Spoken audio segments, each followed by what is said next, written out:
সুপ্রিয় দর্শক মণ্ডলী, আসসালামু আলাইকুম ওয়া রাহমাতুল্লাহ।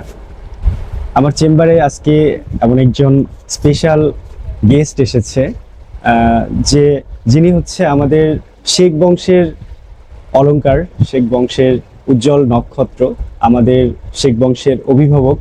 ওনার পরিচয়টা হচ্ছে উনি মানুষের সেবক, ডাক্তার হিসেবে মরজেম ডাক্তার এবং মরজেম মাস্টার। উনি প্রাথমিক বিদ্যালয়ের শিক্ষক ছিলেন। ওনার সাথে আজকে আমার চেম্বারে কথোপকথন করার বেশ কিছু কারণ আছে। আমরা যারা লেখাপড়া করার মতো পরিবেশে আছি, তারা সুযোগটা মিস করি, লেখাপড়া করি না, স্কুলে যেতে চায় না। অভিভাবকরা সবসময়ই চায় তার সন্তান স্কুলে যাবে, লেখাপড়া করবে, মানুষের মতো মানুষ হবে, অন্ততপক্ষে পড়াশোনা করে জ্ঞানী হবে।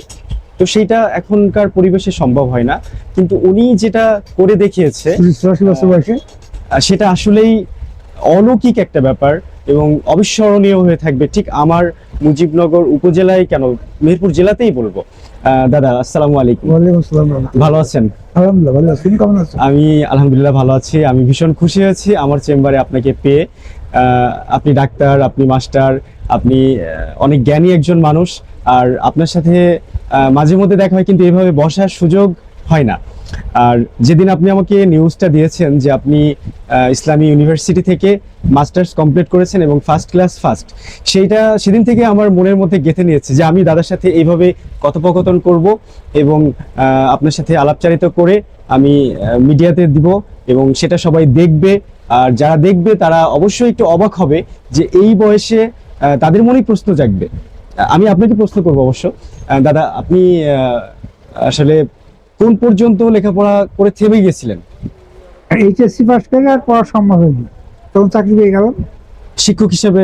শিক্ষক হিসেবে তখন শিক্ষক হিসেবে আমি কয়েকবারই উপজেলা ফার্স্ট হয়েছি শিক্ষক হিসেবে। আলহামদুলিল্লাহ। এরপরে আপনি কত সাল থেকে আবার রিস্টার্ট করলেন? আমি 1908 সালে আমি রিটায়ার্ড করি।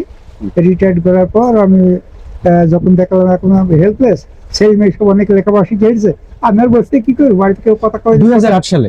না, 2008 সালে রিটায়ার্ড করেছি। হ্যাঁ, 2008 সালে। 2023-24 2023-24 এইচএসসি অনেক আগে পাস করেছি পাকিস্তান আমলে এইচএসসি পাস করে পরে বাংলাদেশ হয়ে হওয়ার পর আমি 23-24 সালে ইভিনিং কোর্সে ঢাকায় কুষ্টিয়া ইউনিভার্সিটি থেকে মাস্টার্স করলাম।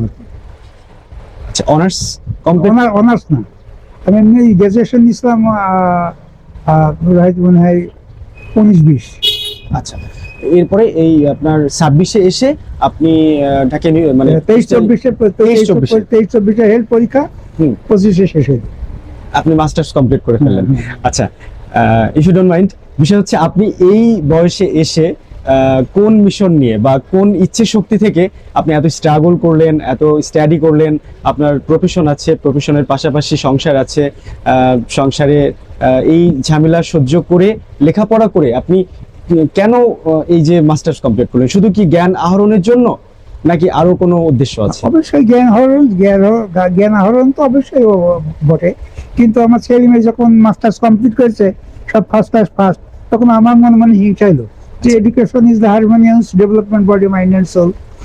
শিক্ষার আদর্শ খাদ্য হলো শিক্ষার আদর্শ খাদ্য, শিক্ষার খাদ্য হলো আদর্শ শিক্ষা হলো খাদ্য। এটা শিক্ষক লোকের। তখন আমি মনে করলাম যে ঠিক আছে, আমি চেষ্টা করে দেখে হয় কিনা। তা যাক, চেষ্টা করলাম। স্যাররা খুব সহযোগিতা করেছে আমাকে।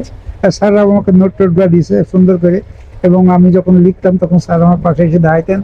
স্যাররা খুব ভালো লাগতো মুরব্বী হিসাবে, এবং প্রফেশনালগুলো খুব সুন্দর। মানে প্রত্যেকটা স্যার প্রফেশনাল সার্টিফিকেট নেওয়ার সময় দেখলাম স্যার আমাদের সাথে খুব সুন্দর ব্যবহার করেছে।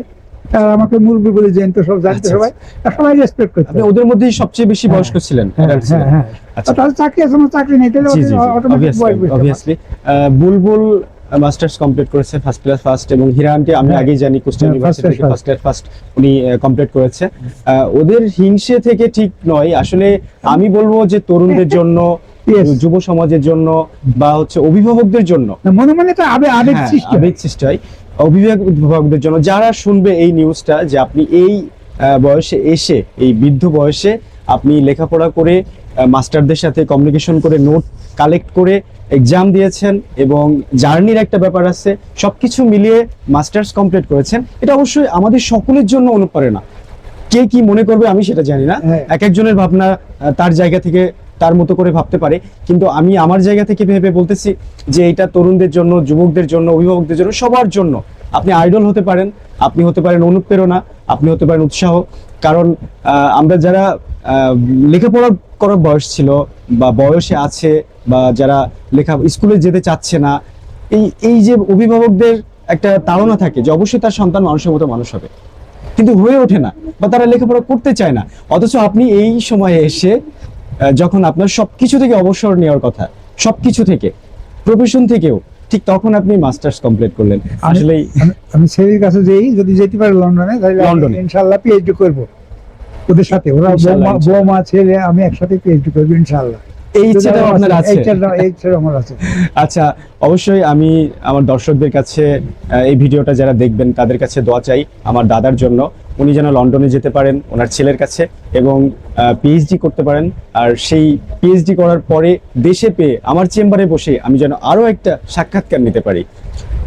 আমার দাদার সুস্থতার জন্য দোয়া করবেন, আমিও দোয়া করছি আমার দাদার সুস্থতার জন্য, কারণ উনি আমাদের বংশের এখন মোস্ট সিনিয়র অ্যাডাল্ট পারসন, আর শেখ বংশের অবশ্যই সবচেয়ে জ্ঞানী একজন মানুষ। আমরা কোনো বংশীয় কোনো সমস্যায় পড়লেও ওনাকে নক দিই, উনি আমাদের সমস্যায় ছুটে আসেন, সমাধান করার চেষ্টা করেন।